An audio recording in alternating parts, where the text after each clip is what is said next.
Ade Armando digebuk saat aksi 11 April di DPR. Denny Siregar sebut kelompok kadrun jadi provokator, bukan mahasiswa. Ditulis oleh tim redaksi jurnal dari berbagai sumber. Dan seperti biasa, di setiap aksi mahasiswa ini selalu saja rawan ditunggangi oleh para penumpang gelap. Ya misalnya kelompok ex-HTI, FPI, dan komplotan corong oposisi yang selalu mengintai. Bahkan ada juga yang sesumbar, katanya mereka siap melengsarkan Jokowi pada tanggal 11 April ini coba. Lagi-lagi lengserkan Jokowi, lah kok enak banget mereka ini koar-koar ingin melengsarkan presiden. Emangnya jabatan presiden itu kayak jabatan ketua RT apa? Tak ada yang perlu dikhawatirkan dari demo mahasiswa. Yang perlu diwaspadai adalah yang berusaha menungganginya. Wajah politis lebih terlihat dominan dibanding tuntutan wajar sebuah kondisi nyata di masyarakat. Itu bukan seperti murni aspirasi, itu lebih terlihat titipan. Nah, ini pemerintah juga perlu waspada menurut saya. Anarkis di sini bisa jadi bukan adik-adik kita yang anarkis, tapi ada kepentingan di baliknya yang mendompleng misalnya. Itu yang membuat mereka jadi anarkis. Nah, buat adik-adik mahasiswa, penting berpikir untuk bisa berpikir jernih. Tapi juga kita harus berhati-hati agar jangan sampai yang di luar harapan-harapan yang baik itu ada selipan dan titipan harapan-harapan lain. Kita sama-sama jaga itu.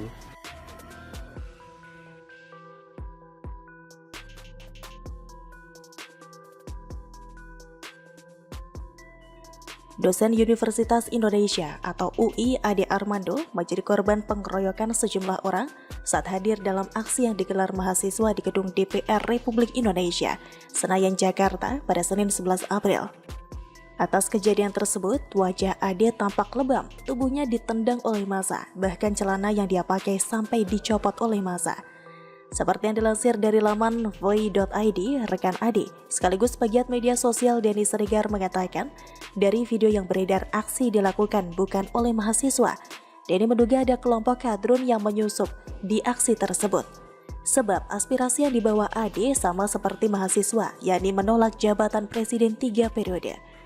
Ade Armando datang untuk memberikan dukungan mahasiswa tolak Jokowi 3 periode. Gue juga dari awal menolak, tapi karena kesusupan kadrun, akhirnya diprovokasi. Sudah dipantau yang keroyok bukan mahasiswa, tapi kadrun yang teriak-teriak halal darahnya. Tegas Denny lewat akun Twitternya @dennysiregar7, Senin 11 April. Menurut Denny, kelompok kadrun dalam aksi bak hiena atau spesies hewan karnivora berbulu kasar yang menyerupai anjing keluarga Hyenidae. Kelompok ini hanya berani jika dalam jumlah banyak, sebaliknya akan ciut nyalinya bila sendiri. Kan udah gua bilang, kadrun itu galak ketika berkelompok, kayak hiena, berani ketika jadi massa, kalau sendiri kicap kayak cacing kejepit, silit. Terang Denny Siregar.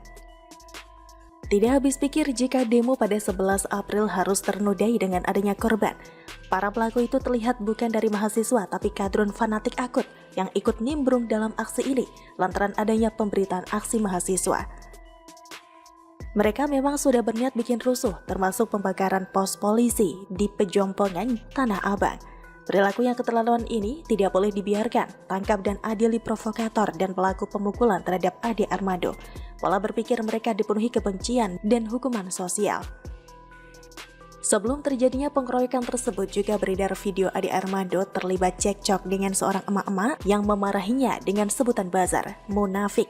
Di video lain juga ada satu pria yang mulai memukulnya dari belakang. Ada juga pria berpeci putih yang ikut memukul. Ade Armando turun ke lokasi demo di depan gedung DPR MPR Senayan, Jakarta Pusat pada Senin 11 April 2022. Diketahui aksi demo di gedung parlemen yang digelar oleh mahasiswa dari Badan Eksekutif Mahasiswa Seluruh Indonesia atau BEM-SI itu menolak penundaan pemilu 2024 dan perpanjangan masa jabatan presiden. Berdasarkan pantauan di lokasi yang dilansir dari Warta Kota, Ade Armando tiba sekitar pukul 12:30 waktu Indonesia Barat. Ade tampak menggunakan kaos berwarna hitam. Dosen FISIP Universitas Indonesia atau UI itu mengatakan bahwa dirinya datang ke lokasi aksi unjuk rasa untuk mendukung demo mahasiswa pada hari ini. Lebih lanjut, Ade mengungkapkan alasannya mendukung demo mahasiswa kali ini. Ade mendukung ihwal gugatan mahasiswa tersebut agar tidak ada perpanjangan masa jabatan presiden. Sungguh sangat disayangkan dengan terjadinya hal ini. Indonesia yang terkenal dengan masyarakatnya yang ramah, toleransi, dan respek seakan tenggelam.